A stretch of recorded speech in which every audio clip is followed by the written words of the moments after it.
जर का या पद्धतीनं तुम्ही साबुदाण्याची खिचडी बनवली तर कोणाला नाही आवडणार, प्रत्येकजण आवडीनं खातील.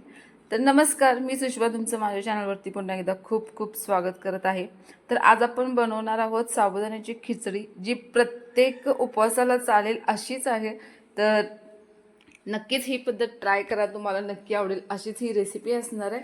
आणि एकदम कमी वेळात खूप जास्त याच्यामध्ये आपण साहित्य न टाकता तितक्याच साहित्यात पण एकदम टेस्टी आणि अशी चवीला एकदम भन्नाट अशी आपण साबुदाण्याची खिचडी बनवणार आहोत. चला तर मग रेसिपीला आता तर काही जणांना साबुदाण्याची खिचडी आवडत नाही, तर ती का आवडत नाही तर कदाचित ती बनवण्याची पद्धत थोडीशी वेगळी असेल. पण ही पद्धत करून बघा, नक्की प्रत्येक जर आवडीने खातील आणि प्रत्येकाला आवडेल. चला तर मग रेसिपीला सुरू करूया. सगळ्यात पहिल्यांदा मी गॅसवरती एक कढई ठेवलेली आहे. कढई गरम झाली की त्याच्यामध्ये एक मोठा चमचा तेल टाकायचं. तर साबुदाण्याच्या खिचडीमध्ये आपण पाण्याचा वापर अजिबात करत नाही, म्हणजे आपण रात्रभर शाबू भिजवत ठेवतो, त्यानंतर फोडणीसाठी आपल्याला पाणी लागत नाही. त्यासाठी थोडंसं तेल, अर्धा चमच्यापेक्षा थोडंसं कमी तेल एक्स्ट्रा वापरलं तरीसुद्धा चालेल. तर इथं तेल छान गरम झाले. त्याच्यानंतर मी याच्यामध्ये टाकलेलं आहे जिरं. तर जिरं तेलामध्ये छान परतून घेतल्यानंतर आपण एक मोठा बटाटा घेतलेला आहे, त्याचं साल काढून असे बारीक तुकडे केलेले आहेत. तर तुम्ही बघू शकता व्हिडिओमध्ये. तर या पद्धतीने मी त्याचे लहान लहान तुकडे केलेले आहेत. ते आता आपण तेलात छान परतून घेऊया, जेणेकरून आपला हा बटाटा पटकन सॉफ्ट होऊन जाईल आणि साबुदाण्यासोबत मस्त परतला जाईल. तर त्यासाठी आपण हा बटाटा सगळ्यात पहिल्यांदा घातला याच्यामध्ये आणि त्यानंतर हा तेलात मस्त असा परतून घेऊया. तर एक 2 ते 3 मिनटं बटाटा आपल्याला तेलामध्ये छान असा परतायचा आहे. तर या पद्धतीने तुम्ही बघू शकताय. त्यानंतर मी याच्यामध्ये हिरवी मिरची आणि कोथिंबीर ही मिक्सरला लावलेली आहे आणि ते मिश्रण मी याच्यामध्ये ॲड केलेलं आहे.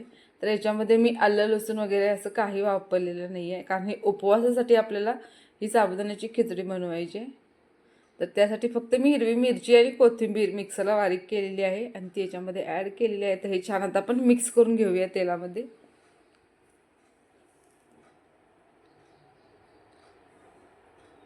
चला, तर हे छान मिक्स झाले. तर आता ह्याच्यामध्ये आपण कढीपत्ता टाकूया. तर कढीपत्ता ह्याच्यामध्ये मी टाकलेला आहे. तर कढीपत्ता सुद्धा तेलामध्ये छान मिक्स करून घेऊया.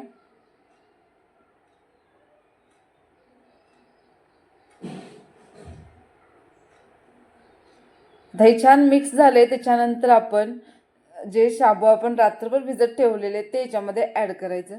तर हे शाबू भिजत कसं घालायचं आहे, तर शाबू आपण घेतल्यानंतर अर्धा तास त्याला पाण्यामध्ये ठेवायचं आणि अर्धा तासानंतर त्यातलं सगळं पाणी आपल्याला काढून घ्यायचं. त्याच्यावरती झाकण ठेवून आपण एक रात्रभर किंवा एक 4 ते 5 तास तरी त्याला झाकून ठेवायचं. आणि त्यानंतर मी इथं बारीक केलेले शेंगदाणे घेतलेले आहेत, ते मी भाजलेले सुद्धा आहेत. तर याच्यामध्ये साबुदाण्याची खिचडी बनवताना भाजलेले शेंगदाणेच वापरायचे. आपल्याला कच्चे शेंगदाणे अजिबात वापरू नका, त्याची टेस्ट अजिबात लागत नाही. तर भाजलेल्या शेंगदाण्याचा कूट करून घ्यायचा आहे, तो याच्यामध्ये मी ॲड केलेला आहे. चवीपुरतं मीठ टाकलेलं आहे आणि आता आपण छान हे मिक्स करून घेऊया.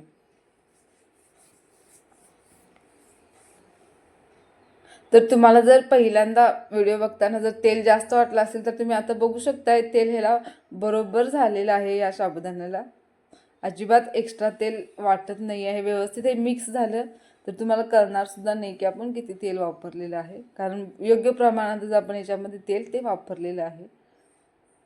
तर हे आता छान मिक्स करून घेऊया. तर एक झाकण ठेवून आपण 1-2 ते 3 मिनिटाला छानशी वाफ काढून घेऊया, जेणेकरून आपला जो साबुदाणा आहे तो मस्त असं फुलला जाईल. आणि त्यानंतर तुम्ही बघू शकताय आपली मस्त अशी ही साबुदाण्याची खिचडी खाण्यासाठी तयार झालेली आहे. तर तुम्ही नक्की ट्राय करा ही रेसिपी. तुम्हाला कशी वाटली ते नक्की सांगा आणि अशा छान छान रेसिपीसाठी आपल्या चॅनलला नक्कीच सबस्क्राईब करून ठेवा. थँक्यू.